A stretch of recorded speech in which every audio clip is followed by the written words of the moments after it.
Welcome to Bite-Sized Minecraft, short videos that get right to the point and answer your burning questions about one of gaming's most popular titles.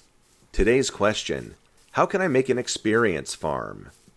Trying to kill hostile mobs for experience points out in the open is time-consuming and risky. Who among us hasn't found themselves overwhelmed or with a creeper suddenly on our tail? You can make a controlled environment to kill hostile mobs for their XP if you can find a dungeon with a mob spawner. The design for an XP farm using a spider spawner is a little different, so for the purposes of this video, we'll be working with a dungeon that spawns zombies or skeletons. If you're having trouble finding a dungeon, you can use a seed mapper like Chunkbase to get the coordinates. Before you begin, make sure you have 2 water buckets, a chest, a hopper, at least 1 torch, a slab of any kind of block, and 4 trap doors, in addition to your standard tool set. Once you're at the dungeon, place a torch on the spawner to prevent mob spawning while you work. Don't forget to collect the dungeon's loot before you start transforming the space. Next, take out at least 3 layers of blocks under the spawner so your mobs can drop down and pass underneath it.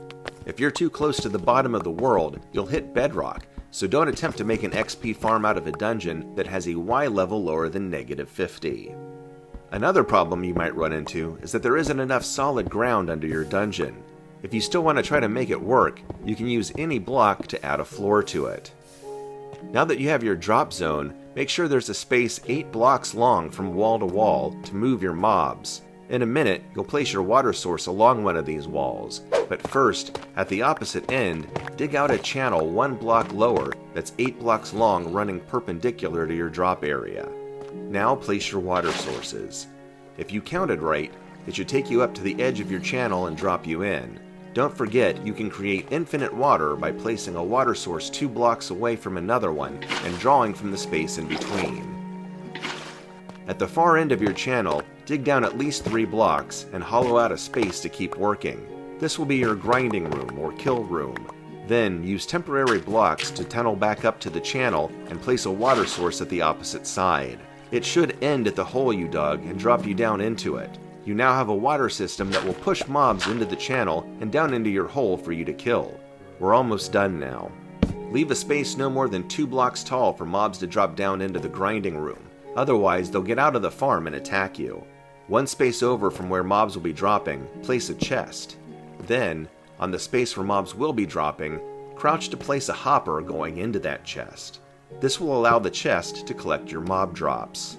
If you're using a zombie spawner, place your trap doors on the ceiling around the drop hole to prevent baby zombies from getting through. Now, mine your way back up to the entrance of the dungeon so you'll have access to the grinding room. Finally, place a slab on top of the spawner to prevent mobs actually spawning on top of it and remove the torch. Mobs should start to spawn.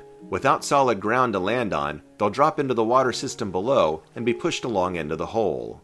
Go back to your grinding room and watch the mobs drop down and land on the hopper. Without space to get out, they'll be stuck there while you can unalive them at your leisure. It will still require some grinding to get the XP you want, but this is much more efficient than hunting mobs out in the open. Finally, check your chest and collect any drops. As noted earlier, this design also works for skeleton spawners. If you want to make a drowned XP farm, modify this design by taking the drop in 1 block so that the water continues over the edge rather than stopping short. The trapped zombies will turn into drowned in the grinding room. If you found this video helpful, please like and subscribe. Till next time, this was Bite-Sized Minecraft.